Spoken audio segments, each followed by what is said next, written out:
The AI Toolkit, the hidden systems behind AI. The big picture. The myth of the genius. There is a powerful image we like to believe in. A lonely genius. A programmer in a dark room, typing strange symbols on a screen, and creating artificial intelligence from nothing. But that is not how AI is built today. Modern AI is not created by one person. It is assembled from tools, from ready-made parts, from systems that already exist. So, what is the toolkit? Artificial intelligence today is not a single invention. It is a toolkit. An artificial intelligence toolkit is not one thing. It is a small collection of parts. A trained model, a platform that runs it, software that connects it to data, and rules that control what it is allowed to do. The toolkit is what allows ordinary developers and companies to build AI products without building AI itself. But to understand this toolkit, we have to start with the physical machines that make it possible. We have to start with the silicon. The physical and the brain. Who makes the machine possible? Behind every model, behind every platform, there is one more invisible layer. The hardware, the chips, the computers that perform the calculations. Most of the advanced AI chips in the world are designed by NVIDIA. These chips were originally created to make video games look better. Today, they power artificial intelligence. They are sometimes called the engines of the AI revolution. But here is something many people do not realize. Many of the world's most advanced chips are physically manufactured in one place, on a small island, in Taiwan, by a company called TSMC. This is why computer chips appear in global politics, in trade wars, in headlines, in discussions about national security, because without chips, there is no AI. Once you have the chips, you need the software to run on them. But modern AI is not just a simple program, it is something more complex called a model. What is an AI model? Now comes the most important word in modern AI. A model. An AI model is the trained brain. It is the result of all the learning you saw in the first episode. After a machine studies millions of examples, the knowledge it has learned is saved in a file. That file is the model. You can think of it like this. The model is not a program. It is a trained memory, a frozen brain, ready to be used. Model architecture and neural layers. When people talk about model architecture, they do not mean a building. They refer to the internal structure of the AI brain. Very simply, it is the way the learning machine is organized inside. Like the layout of rooms in a house. Some models are built for text, some for images, some for sound. That internal layout is called the architecture. And inside that architecture are many small processing steps. They are called neural layers. You do not need to imagine real neurons. Just imagine filters. One layer looks for simple patterns. The next layer looks for more complex patterns. And the next layer builds meaning from them. Layer by layer. The machine slowly understands what it is seeing. So when someone says, "This model has a different architecture," they simply mean, the internal design of the learning machine is different. The platform and the code. So, if the model is a frozen brain, where does it live? Most companies do not keep these brains on their own computers. They rent them from a platform. What is a platform? And what is a platform? A platform is simply a place on the internet where AI models live and where people are allowed to use them safely. It is like a digital workshop.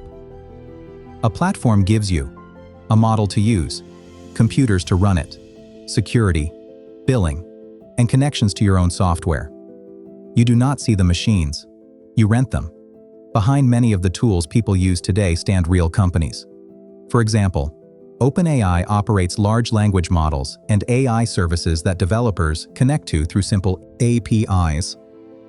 Anthropic builds and operates models such as Claude, designed to be integrated into business and developer tools. Google provides large-scale AI platforms and infrastructure that run models inside real products and services. Meta Platforms releases powerful AI models that developers and researchers can use directly. These are not apps. They are factories for artificial intelligence. Now the toolkit is almost complete. You have the chips, the model, and the platform. But how do you actually make it do something? That is where the code and the prompt come in. First, what is code? Before we talk about AI tools, we need one very simple idea. What is computer code? Code is nothing magical. It is just a set of very precise instructions, like a cooking recipe, except the instructions are written for a machine instead of a person. For example, if a picture arrives, send it to this program. If the answer is ready, show it on the screen. Code does not think. It only tells software what to do next. AI does not replace code. AI lives inside it. The prompt is the new tool. In the past, people learned how to program computers. Today, many people learn how to talk to them. A short text instruction, a description, a question. This is called a prompt. It is not coding, it is guiding. The same AI system can become a teacher, a designer, a translator, a researcher, simply by changing what you ask it to do. The machine stays the same. The role changes. The system and the reality. What is an AI system? Here is one more important clarification. An AI model alone is not an AI system. An AI system is a complete chain. It includes the model, the software around it, the data it receives, the rules that limit it, and often a human who approves the result.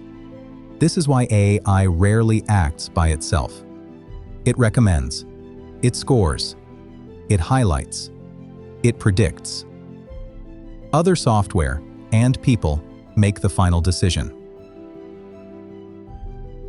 Building without building. Most people who build AI today do not train models. They do not touch neural networks. They connect.